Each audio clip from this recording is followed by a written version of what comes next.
कभी आपने सोचा है कि आकाश में दिखते तारे सिर्फ जलते पत्थर नहीं हैं? क्या हो अगर एक तारा जिंदा हो और वो आपके लिए नीचे उतर आए? आशवी 15 साल की, चुपचाप रहने वाली लड़की। उसके माता पिता बड़े शहर में नौकरी करते हैं, लेकिन वो हर सर्दियों में दादी के पास उत्तराखंड के एक छोटे पहाड़ी गांव आती है। यहाँ मोबाइल नेटवर्क नहीं, कोई दोस्त नहीं, सिर्फ बर्फ, पहाड़ और कहानियां।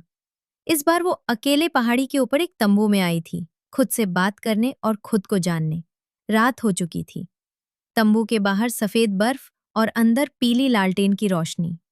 आशवी ने ऊनी मोजे, हेडफोन और एक लकड़ी का अजीब सा शतरंज बोर्ड निकाल लिया। एक पारिवारिक विरासत। लेकिन इस बार उसने पहली बार अकेले खेलने का सोचा। अगर कोई होता तो मजा आता। वो बुदबुदाई ही थी कि आसमान से एक तेज नीली रेखा उसके सामने गिरी। बर्फ की सफेद चादर में एक गड्ढा बना और उसमें से निकला वो। उसका शरीर मानो धातु और रोशनी का बना हो। उसके हाथ लंबे, सिर बड़ा और आंखें बड़ी बड़ी चमकदार जैसे तारे। आशवी डर गई, पर वो बस मुस्कुराया। मैं तुम्हारा खेल देखने आया हूं। उसने बिना बोले सीधे उसकी सोच में ये बात टाल दी। आशवी को पहली बार किसी की मुस्कान भरोसेमंद लगी, इंसानों से भी ज्यादा। उसने खुद को शांत किया और इशारे से उसे सामने बैठाया। क्या तुम्हें शतरंज आती है? आशवी ने पूछा। मेरे ग्रह पर इसे संधि कहते हैं, उसने बताया। खेल शुरू हुआ। हर चाल के साथ कुछ अजीब होता। मोहरे चमकते, बर्फ हवा में तैरती और तंबू में रहस्यमय गर्माहट भर जाती। हर चाल के साथ एलियन, जिसने अपना नाम बताया एनील। आशवी के भीतर की बातें जानने लगा। उसने उसके अकेलेपन को महसूस किया, दादी की मौत का दर्द, स्कूल की अनदेखी और ये भी कि उसने खुद से कब लड़ना छोड़ दिया था। आशवी को भी महसूस हुआ एनिल भी अकेला था। तुम अपने ग्रह से क्यों आए हो? क्योंकि मेरे जैसे लोग भी अकेले पड़ जाते हैं और तुम्हारे जैसे लोग उन्हें समझ सकते हैं। आशवी की हर चाल एक कहानी बन गई। रानी चली और उसने माँ की यादों को देखा। घोड़ा कूदा और उसे वो दिन याद आया जब पापा पहली बार उसे छोड़कर गए थे। और जब प्यादा सामने आया तब उसने खुद को छोटे रूप में देखा, किताबों में गुम, सपनों में उलझी। तभी एनिल ने एक चाल चलाई और बिसात से रोशनी निकलकर एक आकार बन गया, एक नक्शा। ये क्या है? आशवी ने पूछा।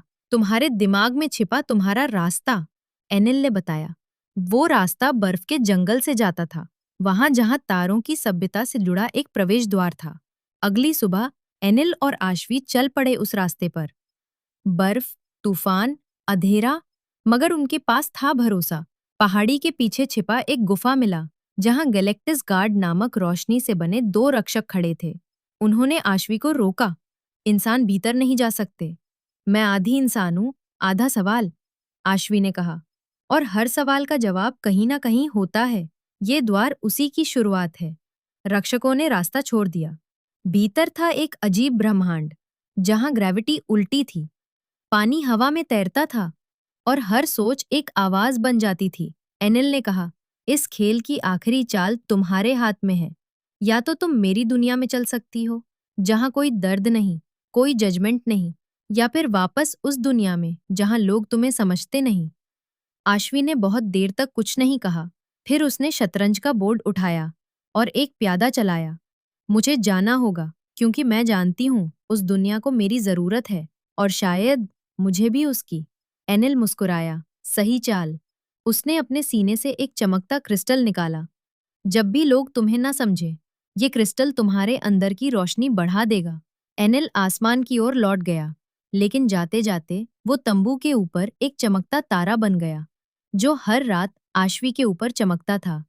अब आशवी हर सर्दियों में उसी तंबू में जाती है, शतरंज खेलती है, कहानियां लिखती है और उस तारे से बातें करती है। लोग कहते हैं उसके पास कोई अदृश्य दोस्त है। वो मुस्कुराकर कहती है, नहीं, मेरा दोस्त कोई काल्पनिक नहीं, वो तारा है। वो चमकता है जब मैं हिम्मत नहीं रखती। अगर आपको हमारे वीडियो पसंद है तो प्लीज वीडियो को लाइक करके हमें सपोर्ट करिए और हमारे चैनल को सब्सक्राइब करके बेल आइकन ऑन कर लीजिए।